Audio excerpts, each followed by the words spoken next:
凌霄宝殿处也没有任何异常，金光环绕，祥瑞半生。玉帝陛下的本体就在这里面安安静静地躺着，经历着一场真实的梦境。李长寿端着拂尘，驾云飞出水神府。如果不是怕引起把守水神府的天将们的不适，他现在都想一心多用，直接用几只指导人飞出水神府，在各处快速搜寻。天河畔、天门旁、兜率宫、天庭大棚仙斗种植中心，一切都如平日里那般，没有任何异常，没有半点异样。天庭因高手不多，此时还未发现天机混乱之事，想要推算到天机也非易事。李长寿心底暗自嘀咕，是自己太敏感了吗？封神大劫如果是在800到1000年之后，现如今开始出现劫云封锁天机，其实是正常操作。天道在节能、普通、性能模式之外启动了一个高端的大劫模式。从刚才的那一道雷能够分析得出，封神劫难是天道已经定下的。稳妥起见，李长寿的指导人已经是行动了起来。一支指导人去找寻赵公明与黄龙真人，一支指导人赶去东海拜访龙宫与三仙道。心神分赐各处，于南海之滨、俗世之中寻找着李长寿想知道的答案。片刻之后，李长寿的一具指导人在高空驾云，低头眺望着大地。此地是南赡部洲东北部。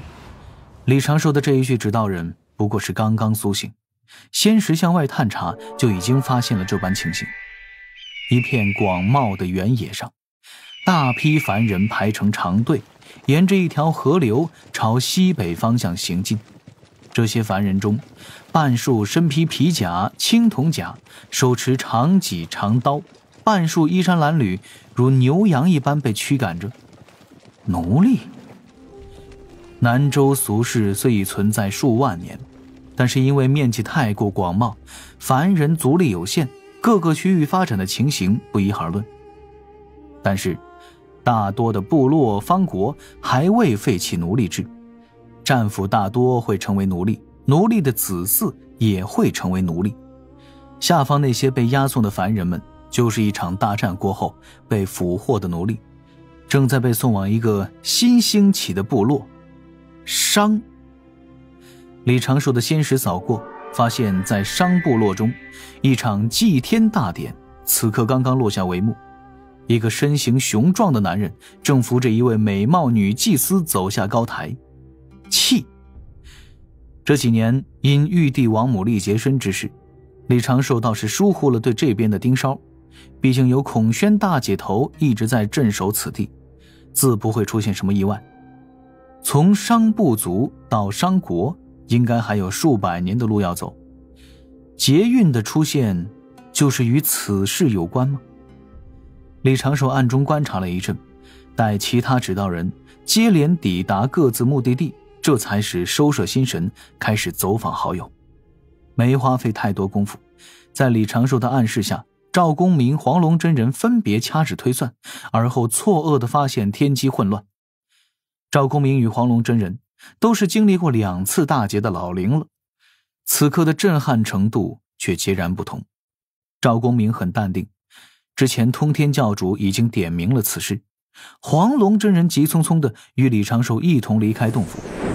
李长寿的这一具指导人自是回返南赡部洲，黄龙真人直奔昆仑山玉虚宫，想要去提醒阐教众高手。这些倒也都在李长寿的预料中。让李长寿惊讶的是，他还未抵达三仙岛，刚从龙宫之中出来，云霄仙子已经驾云在海面等候了。他还没有开口说有关此事，云霄仙子便柔声道：情形有些不对，天机被蒙蔽，劫运已是在酝酿，也不知会应在何处。李长寿不由得温和一笑，本来是想来告知云霄仙子一声，反倒是被云霄仙子叮嘱了几句。他还说应是大劫将至，让李长寿尽量减少外出，若是本体能去天庭再好不过。李长寿含笑答应着，仔细听云霄言说这些关切的话语。因是指道人在此，李长寿并未与云霄散步聊天，而是将这具指道人化作纸人的形状飘到了云霄仙子手中。纸人传出了李长寿的嗓音：我琢磨了许多年，想要做一个乾坤法宝传递信件，一直有一些不得要领，这纸人且当作传信所用，若是有急事就立刻找我商量。李长寿说的认真，云霄仙子听得实意。他拿了一个宝盒，将纸人放入其中，贴身存放。心神抽离，李长寿将这一具纸人当作了传声之用，并不会借此窥探什么，这个还是要保持一点距离感和神秘感的。辞别云霄仙子，李长寿的心神落归在了小琼峰密室。这么多年的准备就开始派上用场了。虽然不能够明目张胆地做一本封神大劫百科指南，但是李长寿做的那些计划已经可以一步步开始推进了。首先做一个详尽的启动计划表。李长寿的仙识捕捉到了灵湖旁草屋的动静。自家师傅齐元道长此刻换上了一身靛青色的崭新道袍，端着拂尘，正从草屋中飞出，朝着丹房而来。隔壁的草屋中，灵娥也从窗口探了一下头，纳闷地看着自家师傅的背影。师傅要外出吗？李长寿的心底瞬间响起了警铃，从密室中主动迎出来，接师傅到了丹房内。长寿，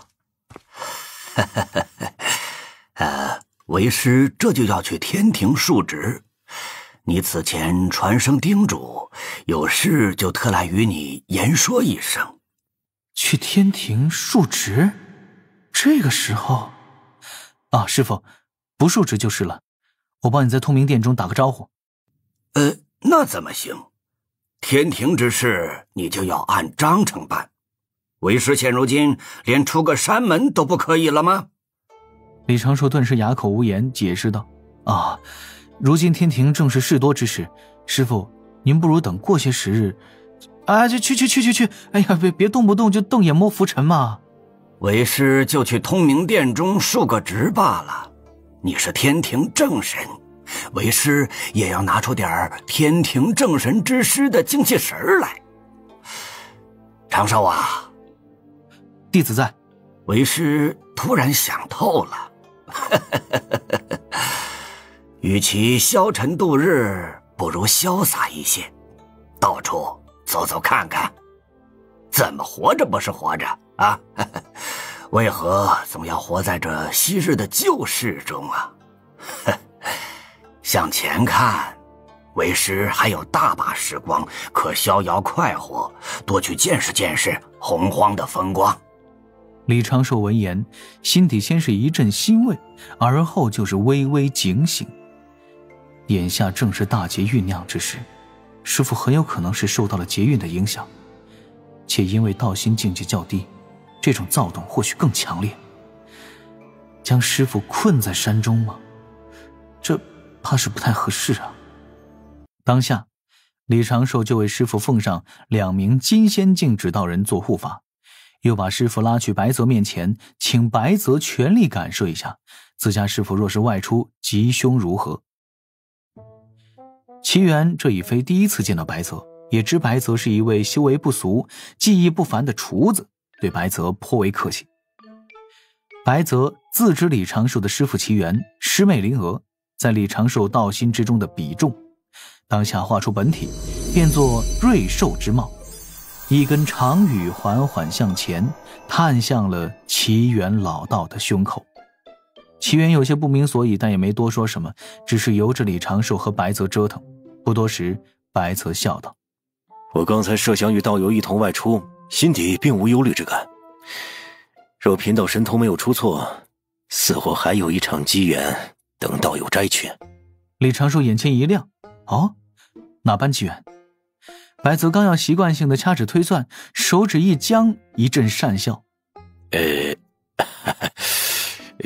这个也是说不准的。贫道能有哪般机缘？齐元老道含笑说着。或许是去天庭得一番嘉奖，对贫道来说也是难得的好事了。白泽笑而不语，李长寿犹自有些不太放心。但师父外出，且去的是天庭，又有白泽这般言说，师父，我送你去天庭吧。你送作甚？为师又不是3岁婴孩啊！你且在此地等着，我带你的指道人一同去，半日就可回返。言罢，齐元老道缓缓驾云而起，出得黑池峰上的重重大阵，取道山门，赶往东天门处。李长寿自然不敢大意，现如今劫运刚来，自己师父就有点莫名其妙的要去天庭述职，这让李长寿如何敢掉以轻心。一只指道人施展化形术，化作灵鸟，展翅追向齐元。这一路毫无风波，齐元顺利的抵达，拿着自己的山神小印通过了东天门。李长寿松了一口气，天庭中的指道人仙石继续追踪师父的下落。随之李长寿心念一动，待师父进了通明殿中，便分了一些心神，驾着指道人赶去看封神大配角的情形。那只情场失意的黑豹也不知受劫运的影响，此时会有什么变化。但是李长寿很快就有些失望，黑豹此刻还是在洞中修行，修为境界虽然提升了不少，但也并未有任何的异状。李长寿暗中观察了许久，发现黑豹无出关的意象。天庭通明殿中除却出现了小小的骚乱，心神立刻挪了回去，却见东木公正拉着自家师父齐元老道的手腕自殿中踏步而出，两人硬谈甚欢。齐元道友，我送你一程。东木公大人事务繁忙，小神自己回返就可。那可不行，咱们与水神可都是至交好友。齐元老道顿时各种陪笑，想挣脱又不敢，只能盯着周围那一道道好奇的目光，低头走在东木公的身旁。木公调了一支天兵在周遭护持，齐元老道更显拘谨。李长寿暗中轻笑，用变形术化作的飞鸟在不远处跟随。自家师父袖中还有2只金仙境指道人，1只天仙境指道人。出得东天门，直往东胜神州而去。一路上，东木公与齐元老道尬聊得颇为欢畅，李长寿目中满是笑意，突然有了一种微妙的老父亲心态。不敬啊，这不敬了。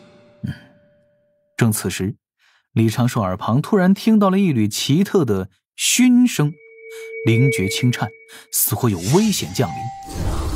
仙石忽然就捕捉到了一缕白光，自下而上飞射而来，直奔东木公而去。这白光来得太过迅疾，前一瞬只是寒光乍现，下一瞬已是悬在东木公和齐元的眼前。那对天兵修为最高的不过是真仙境，此刻完全做不出任何应对。东木公面色大变，下意识拉住齐元老道的胳膊，将他朝着身后猛地一甩。齐元老道哎嘿一声，差点就被甩到散架了。与此同时，木公身周金光大作，道袍之外显露出半身宝甲，左手来不及抓出法宝，直接就对着前方劈出一掌。天庭木公再现斗法，青色风旋自他掌心暴雨，风旋绽放出一道青色光幕，木公须发飘舞，双目满是威严。但这光幕来不及展开，那一道悬停的白光骤然爆发，一道道光束照透天地，将方圆100里照得透亮。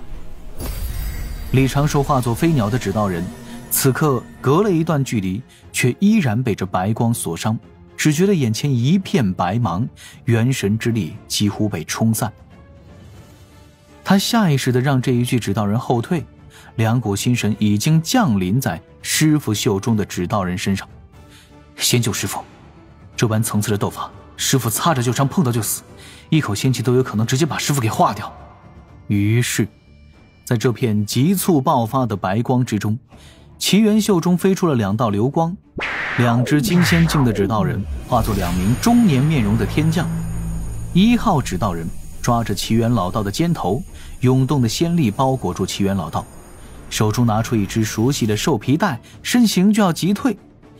2号指导人直接冲向东木宫，仙力凝成绳索向前甩动，已将东木宫自白光最浓郁之地掏出来。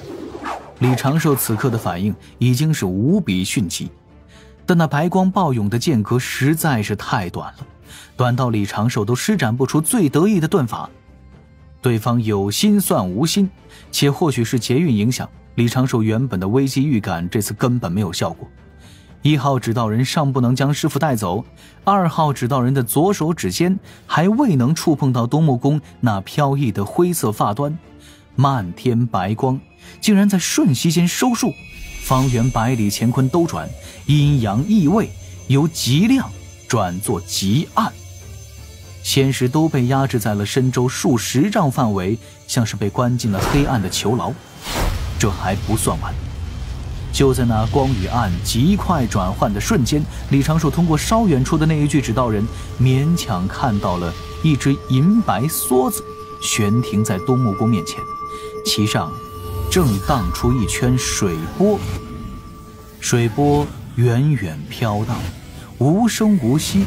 那对天兵没能发出半点哼声，身体软倒，元神破散，宛若下饺子般的朝着下方跌落，已经是没了半分气息。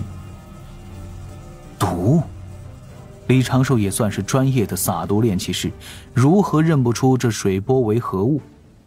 出手之人绝对是用毒的高手，这梭子状的灵宝也是颇为厉害，从偷袭到放毒，完全不给普通金仙高手东木宫半点逃脱的机会。